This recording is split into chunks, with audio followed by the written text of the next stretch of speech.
Good morning. I just saw the news, and all I can say is it's about effing time. Today is Tuesday, the 27th of January in 2026.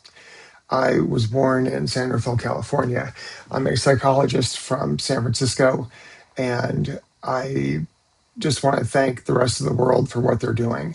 It's going to hurt us a lot, but uh, Trump had this coming, and this is better than a third world war, and it's better than the ICE goons continuing to behave like Nazi stormtroopers and assassinating law-abiding, lovely American-born citizens.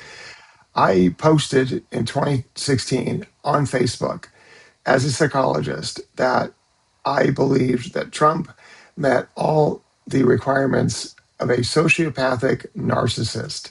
Now, just narcissism alone, it runs on a spectrum. And if it's full blown, it tears families apart, it tears businesses apart, it destroys marriages. You add a sociopath into there, and this becomes like a, a villain in a superhero movie. Now, recently, American psychologists and psychiatrists have come out and stated that they've changed the diagnosis, which in 2016, I was not the only person, only psychologist to make this diagnosis. 100 Harvard psychiatrists against American law, risking their licenses, signed a letter to the public stating that they believed that Trump also was a sociopathic narcissist. He has scared the hell out of me since he came on the scene. That diagnosis has been upgraded to a diagnosis I have never heard of, and I've been in the field for 25 years. He was diagnosed by a John Hopkins psychologist as being a malignant narcissist. This means he is sadistic. Now, this is no surprise to me, but the diagnosis now includes sadism. For those of you who don't really know these terms, sadism means that you take pleasure in the pain of others. It's antithetical to life. In simple terms, Trump is the embodiment of evil. He is the embodiment of a failed political system in America, an economy that has only served the most wealthy among us for too long, and a lot of very ignorant, narcissistic people themselves who are overly isolated in the US got behind Trump foolishly, and now maybe they're finally seeing who this man truly is. I have had the very good fortune to have taught psychology all over the world. I also lived outside of the US 4 of the last 5 years. I spent 2 of the best years in my life living in Bali, Indonesia, with the Asian people there who were some of the most lovely souls I've ever been around. And I would say the same about those in Colombia, where I spent the last 2 years before I returned to the US at the end of 2025. The world probably does not understand that most countries are surrounded by other countries. The US is surrounded by water and Canada. To us, Canada is like another version of us, although lately they've been showing their true colors, which is that they're kinder and a little bit more intelligent. But Americans suffer from isolation. They suffer from most Americans have not gone more than 200 miles from where they were born. So most Americans, let me take that back. In the last election, Trump only received about 50% of the popular vote. Many of us were voting against him or not voting out of protest. I have never voted for Trump. I saw him for what he was immediately, but I have decades of training. He has the capacity to literally hypnotize and brainwash people. That's obvious. There are people still in America that are singing this evil villain's praises because they are like somebody who was in a cult. It's quite tragic, actually.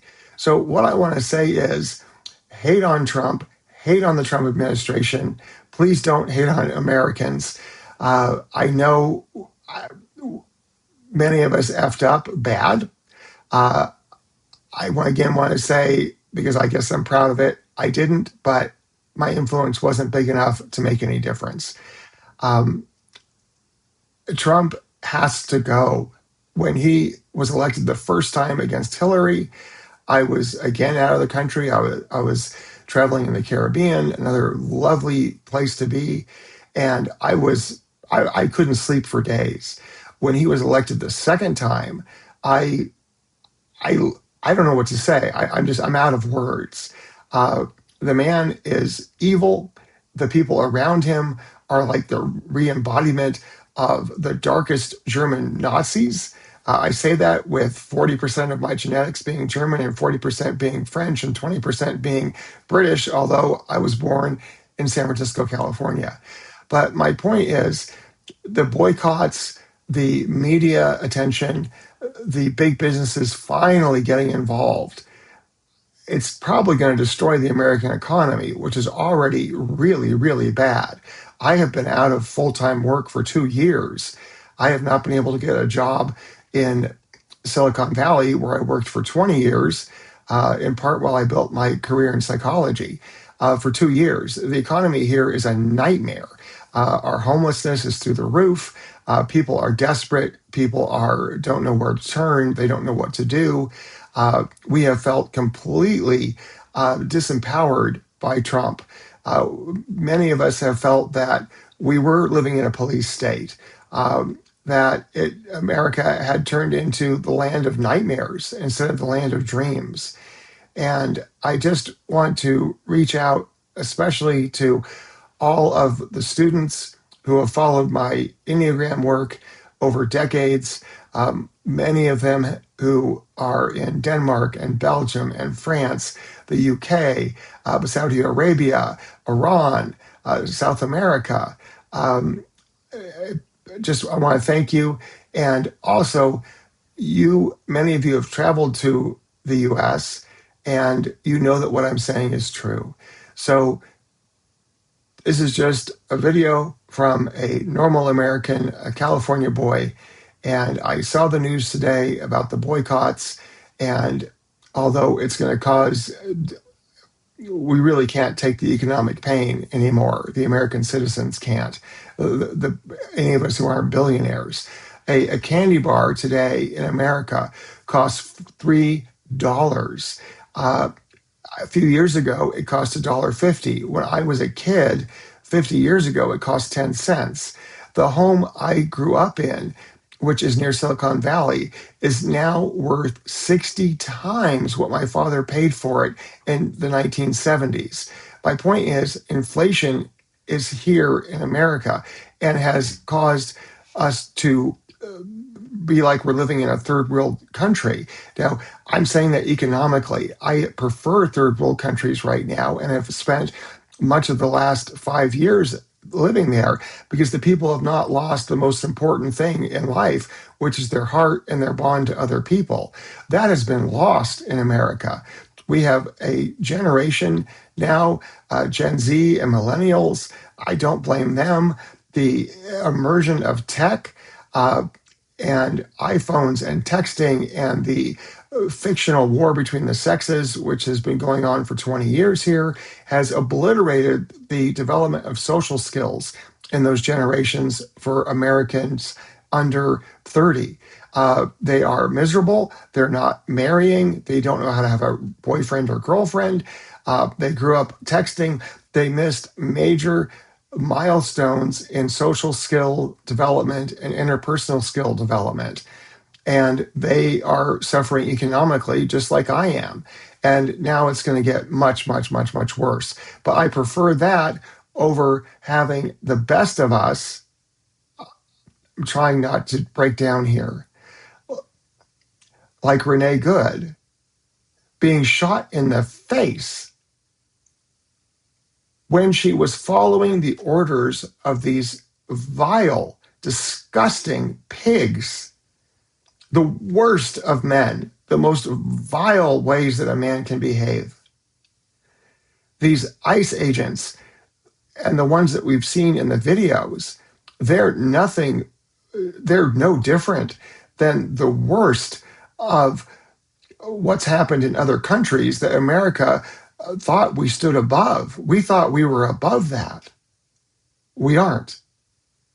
And we are now facing the hubris, the narcissism, the complete decoupling of our humanity from each other, which has been going on now here for, it's been getting worse and worse and worse for 2 decades. And in the last decade, it's gotten so bad, I've begun writing a book called The Great Decoupling, because what's happened in America, and it's much worse here than in other countries. And I've traveled extensively, and I've lived in California, Oregon, Tennessee, and Florida, is that we have become decoupled from our humanity because of the technology and the narcissism and our failed educational system. I am 60. I'm lucky enough to have grown up in a time with no technology to interrupt my development of social and interpersonal skills. I did it all the old school hard way, thank God. And what we're seeing now is we have younger generations who are developmentally functioning at the age of a child. Everything is about them. Everything is me, me, me, me, me. And let me tell you a quick story to understand how bad things are here. It's from a psychologist perspective. You understand Trump, the world's taking action on it. Thank God, because there's nothing that we can do. Most of us are literally just trying to figure out where to get food. People can't pay their rent in America. I had a lovely girlfriend, Paula, who was from Venezuela when I lived in Colombia. Recently, we dated for a year. Wonderful person, a young mother.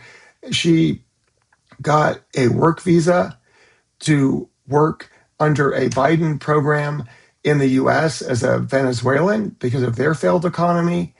And my understanding is that has been canceled. And what's been happening to Venezuelans is horrific to me and to any American paying attention. Venezuelans are some of the most warm, loving, beautiful people I've ever met. And I don't say that because of the news moment. I say it because I just by chance lived in Bogota, Colombia for 2 years. And I had to wake up. And I thought I was awake, and probably compared to most Americans, due to my interest in psychology and personal growth, I maybe was a little further along. But until you live outside the US, you don't realize what's happening here because you're like a fish in water. So let me tell you a quick story. So a few years ago, I was living in West Palm Beach. Trump has a stronghold there. I paid no attention to him when this was happening. This was during COVID. And one morning I got up, went for a walk, and a young woman, American-born woman, very attractive, all, puffy lips and bright eyes and big sunglasses, the whole Florida thing, had a little purse dog. The dog got loose. It ran out in the middle of a four-way intersection in West Palm Beach. A big SUV slammed to a stop. I thought the dog had been hit. I instinctually did what a man should do. I ran out into the street before I thought about it to make sure this dog was okay. It was cowering under this big truck. I pulled it out and I walked it back to the young woman in her 30s. She did not even say thank you. She looked at me like a embarrassed 13, 14, 15-year-old with narcissistic personality disorder. This is the norm here now with the younger generations. And yes, I'm generalizing. It's not everybody, but it's also not their fault. She was so narcissistic that all she felt was shame and social embarrassment about what she'd done. And it was so overwhelming, she couldn't say to this man who had just saved her dog, thank you. That's all I wanted. When I was in Colombia, when I was first there first week I was there, I was living in a little town called uh, Chia outside of Bogota, which is this brilliant, spectacular city of 10 million people at 8,000 feet. Highly encourage anybody to visit. I loved it. And actually, one of the reasons I loved it so much was it reminded me of the US. I'm trying not to cry here. It reminded me of the US before we started to turn into a nation of narcissistic toddlers led by a madman. Bogota reminded me of San Francisco in the 80s and 90s and early 2000s. It's vibrant. There's clubs and music and arts and restaurants. You go to the grocery store, you get in a conversation with someone. It's just fantastic. That's the way life is supposed to be in a big city. In America, in our big cities, it's about fear. If you're in Silicon Valley, no one will talk to you unless they think you're a business proposition. If you're in Florida, it's just like a show off contest between the popular kids in high school who you hated. So I'm in Chia 2 years ago. I had just come back from 2 years in Bali, where I have a pain disorder. I have to see a doctor every month. I saw a doctor there at the head hospital in Bali who was fantastic. Uh, and I had a Balinese girlfriend who was just lovely. And I had dear friends. Shout out to August in Bali, who works at one of the major hotels there. Dear, dear people who have not lost their humanity. They may have economic problems beyond mine or many of ours, but they have not lost the most important thing, that you cannot buy happiness. This is what matters. This is all that matters. This, other people, and God. That's it. Money comes and goes. Back to my story. I tangent just like my mother. I'm in Chia. So you remember the story in Florida. I rescue someone's dog. They don't even thank me. That's not an isolated event. If you go into almost any retail store in America, the service people are frowning. They're pissed off that they aren't, I guess, making more money. They have no thankfulness for the job they're in. And in part, I understand that because life has gotten really economically tough here.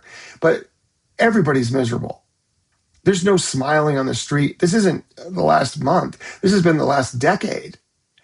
So I'm in Chia. I go across the street. I buy 10 bottles of water, put them in a big bag, and I walk back to my apartment across a very busy 2-lane highway.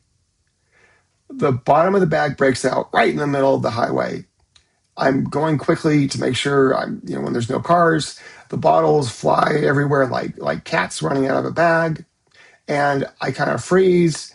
And before I know it, 4 Colombians ran out into the street, stopped traffic, picked up the bottles, and walked me to the other side of the street. That's humanity. That's normal. That's what people do. In America, if you rescue a dog, you don't even get thanked. So we have very serious social problems here.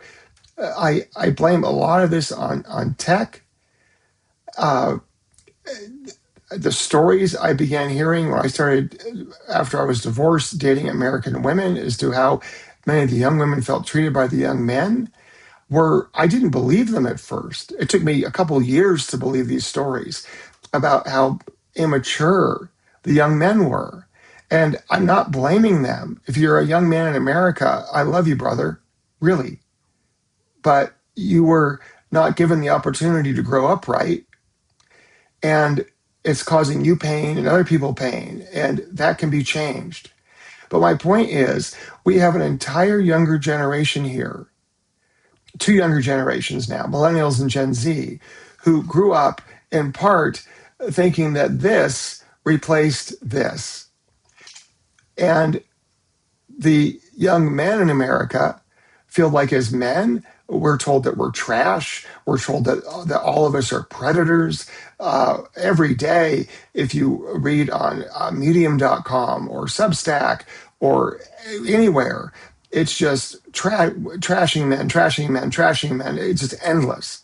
Yes, some men do terrible things. And I can tell you stories of what women do as a psychologist that would curl your hair. They do it differently. But when a woman goes bad or a man goes bad, it's ugly. So my point is, we've got social problems here. We've got economic problems here. And we have now twice had a president who was a malignant narcissist. Now, a friend of mine the other day said, when I was complaining, I said, I posted a decade ago on Facebook that Trump's a sociopathic narcissist, and nobody barely responded. And he said, well, and he kind of represented the average Joe American. He said, well, we just kind of learned what narcissism was, and doesn't everybody have a little bit of it? And I said, no, in fact, everybody doesn't have a little bit of narcissism in terms of it being a personality disorder. True narcissism means you literally do not feel empathy for another person. That can be a family member, a brother, a sister, a parent. It can be a coworker. You do not feel that they are anything but competition for attention. Now, that's developmentally the way a 2-year-old acts. So you can think of it, if you've ever had a 2-year-old run that terrible twos and all they care about is themselves, and they lie, and they may steal cookies, and it's manageable and at times cute in a 2-year-old. In an adult, it's horrible. The whole culture, the whole society in the US has become narcissistic. There's no sense that anybody is anything to anybody else except for a value proposition. You're just someone to serve an ad to. You're just someone who has a better life than I do, so I'm envious. It's a nightmare. A couple of years ago, a former student of mine, Diane, you know who you are, the best of America. She's in her 70s, brilliant, smart, psychologically aware, educated, spot on. She said to me when I was traveling, she said, Dave, America's turned into a hellscape under Trump. This wasn't a couple of years ago, excuse me. It was relatively, it was about 8 months ago when I was still in Colombia. And I thought she was exaggerating. But when I got back here last July from Colombia, I moved to Bend, Oregon. I realized she was right. Do you understand what it takes for a woman in her 70s, a white American woman? She hasn't had an easy life, but she's smart. She has done the personal growth work. To say something is a hellscape? She was serious, and she's right. So all I want to say is thank you for listening. Americans in general are not bad people. Many of us were literally brainwashed like we were in a cult by Trump and the sycophants that sucked up to him to get his narcissistic goodies or to make money with him, or thought they were going to get socially elevated by supporting him, and found out the hard way that Trump is loyal to no one but himself. Sorry, this is so painful for me. I had just lost my place. We need your help. Europe, Asia, South America, Canada. We need your help. We can't do this alone. It's gotten too big. As I think our beloved horror writer Stephen King said, the Republicans grew a real dragon, and they didn't know what to do with it once they did. Trump is like a bad dragon out of Game of Thrones. I'm an internationally recognized expert on the Enneagram and personality typing and behavioral psychology. Trump is identical in terms of his personality traits, his behavior, his psyche, his plane of development to Stalin. He's the same Enneagram type. Now, that type isn't always bad or good, but when that type goes bad and they have power, they cause tremendous damage. They have the power to terrify and influence people to get in line and follow them, which is what we've seen with Trump. I recently have had a lot of contact with seniors in the US. I'm 60, I'm not quite, I'm getting close, whatever you want to call it. I'm talking about our seniors in their 70s. Many of them, even though they worked their entire lives, have gotten to that point in age and they have nothing. They have no money. They have no pension. They have no place to live. They're either homeless or living out of a bean, eating beans and living with a family member. It's a nightmare. I can't imagine being that age and literally having no money. There's no place for them in the American economy at all.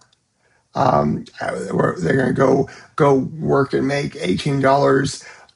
If they can even physically do it at Walmart, and I see a lot of particularly women doing that, and I honor you. But you can't support yourself here. When I went out to get snacks last night, I got this bag of chips. Okay, it's a tiny bag of chips. This used to be 50 cents, $3.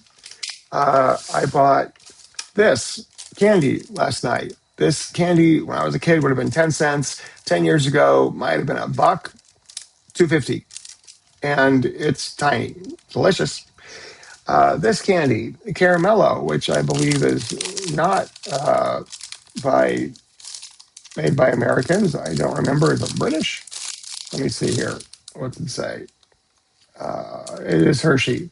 Anyway, this little candy bar, $4. That's the norm here now. We can't afford snacks. We can't afford rent. We can't afford our mortgage. We can't afford health care. The Republicans took away Obamacare subsidies, which I used personally as a small business owner for years and years and years. I don't even think about getting health care at this point. It's impossible. I'm actually on Medicaid. So what I want to say to you is I had to get this out there this morning. I've been thinking about doing something like this for a while. I just saw this devastating video on YouTube, which I want to give a shout out to, about the American boycott, and that it's now reached our boardrooms and the stock market and everything else. And all I say is that lever, I hope, will save our country. And please send the average American a prayer while you're doing it, because it's going to hurt. So thank you. And I keep wanting to apologize, but I didn't do anything. And I think many Americans feel like I do. Voted against Trump, tried to get the word out. It didn't matter. The media like Fox, who has used every psyop. I was actually trained in psyops. This is a true story. One of my professors in graduate psych school, when I was getting my master's, had consulted with the CIA and was an expert on how politicians can use words to manipulate the populace to get them behind things like weapons of mass destruction, BS wars. It's a horrible, dark thing. But I was shown a 3-hour presentation on how this is done. It's now done all the time on the American people. This isn't something that some jackasses at the CIA or a bad president are occasionally dropping into a speech, or CIA is using it to get America to go into Vietnam or Iran or Iraq. This is now used on us 24 hours a day. And what I'm seeing is that the people who couldn't walk away from Trump were either so, and most, I'll be honest, they were the Americans who America had failed them. They had lost, they were not being treated with respect by employers, by society, couldn't support themselves, even though they had a high school or college education and were willing to work hard. And I think they unconsciously, I know this because I've actually debriefed people who have come out of cults. that they became brainwashed. And to this day, I have some friends, I'd be careful with them, but they're literally like they're in the Trump of cult. Excuse me, the cult of Trump. I'm dyslexic. They're in the cult of Trump. They've been brainwashed. So if you know what a cult is, you get a charismatic leader like Trump, you get a leader who's capable of hypnotism, Trump, you get a leader who's narcissistic and appears to be grand and strong and powerful and is going to pave the way to the new wonderful whatever it is, but all you are is a someone to be used. That's what narcissists do. They use other people. They use them like things. To a narcissist, a human being is a thing to be exploited, to be taken from, to be manipulated with fear or incentive or shame. And that's all Trump has ever done. Trump, and someone fact checked me on this, but I believe I've read this many times. He inherited $100 million from his father, I believe somewhere in his 20s or 30s. And he still filed bankruptcy not once, not twice, not 3 times, not 5 times, 6 times. That's not a businessman. Okay? That's someone who has the business acumen of butter. Okay? The things that Trump says, like about the tariffs, are economic nonsense. They're economic terrorism. The reason he's doing tariffs is not because the rest of the world took advantage of America. Frankly, I don't know economically at those levels if they did or not. I don't care. Because I know we have had more material blessings here than any society in human history. And it's turned us into a culture, a vacuous society of people who are depressed and competing with each other when they shouldn't be, and filled with fear and shame. It's become a giant psychological concentration camp here. I'm not saying this to be hyperbolic. It's fact. And with what's going on with ICE, I don't sleep anymore. It's 4 a.m. here. Well, it's 5:30 now, but I woke up at 4. I kept waking up every couple hours. Just happened to check YouTube and saw the boycott stuff. And I thought, I got to get a video out. So, in closing, if you're still with me, I've wanted to share all that information for a long time. I appreciate you listening. I know that was a lot, but I hope in there it might help the rest of the world understand what's been happening here, how America got cooked into a toxic stew. I would also, add that our corporations take advantage of us every way they can. Not all of them, but, it's not good. But Trump came along and he took advantage of people's pain and their shame and their economic fears. And then the media and the whole trend of, oh, well, I'm an authentic person, so I'm posting news on YouTube and you can believe me because I'm in my garage. That whole nonsense thing. And yes, there's some really good people that do that. But we've lost any journalistic authority here. There's none because they can't earn a living anymore. So I watch on YouTube, I watch some guy who dropped out of law school, literally, to give me my news. It's that bad. So we are in a toxic environment here in America and have been. And every time I thought we hit a new bottom over the last 15 years, we didn't. Broke through that floor and went down again. And we need the rest of the world's forgiveness and help. And I beg you to understand something. If you hear nothing else, if you're even still watching this, Trump does not represent most Americans. He represented Americans who had been economically ruined by decades of bad policies, who were trying desperately to reclaim a sense of self, a sense of self-esteem, and someplace to put their anger. He leveraged off of that, and he made promises that he could never keep. Last thing I want to say about the tariffs, which I started a little bit ago, is this. My point about the bankruptcy, even if it's a little bit off, it doesn't matter. He's a failed businessman.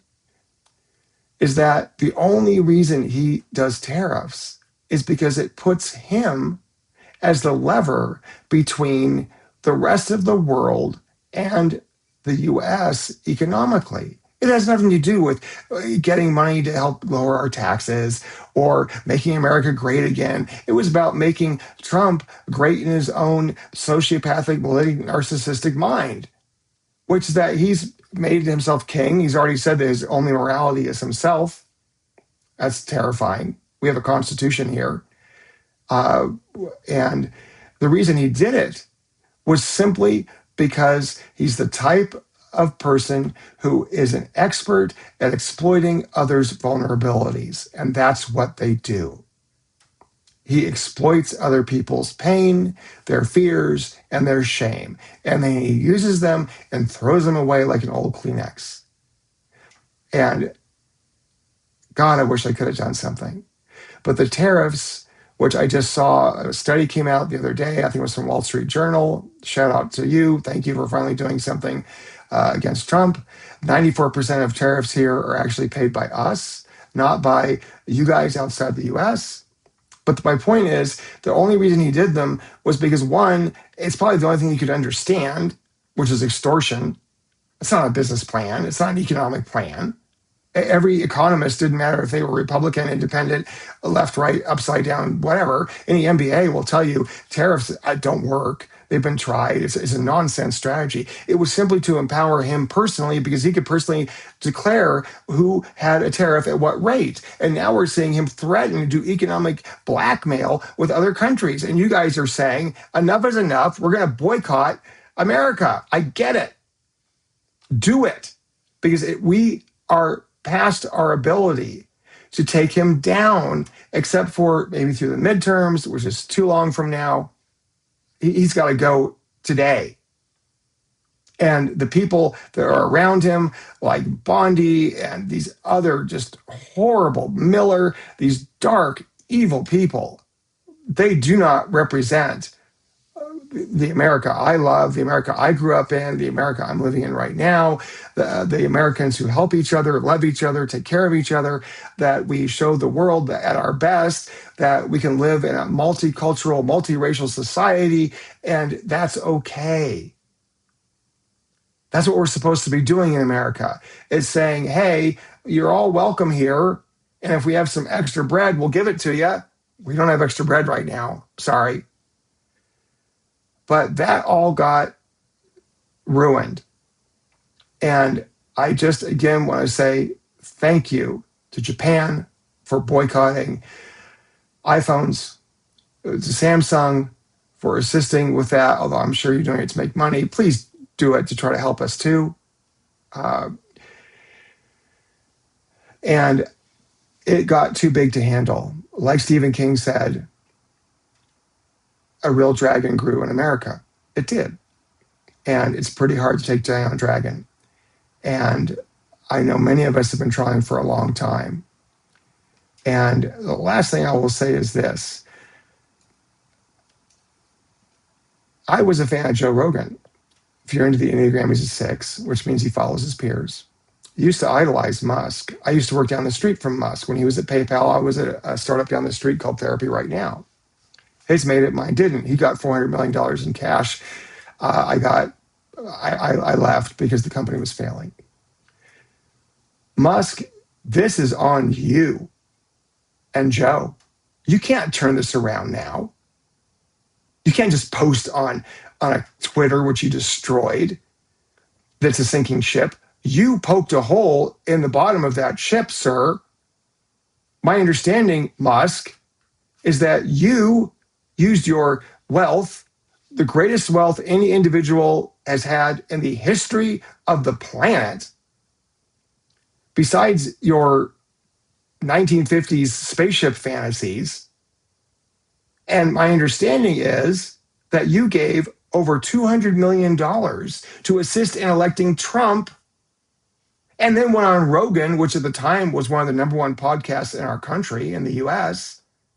And you both flipped, you both bro flipped. I mean, my God, are you billionaires that psychologically stunted? You see my anger come up now. We're on my turf, psychology. Joe and Alon, do you understand psychologically? You're like the invisible brother or idol to most men in this country. And you made fun of Kamala Harris, a black woman running for president? It's disgusting what you did. And Alon, you need to help fix this now. How about using some of those billions to help us who can't pay our rent? How about using some of those billions to do something besides to try to get government contracts or to go in there under your narcissistic hubris and think you can just go and rearrange the government jobs without hurting people?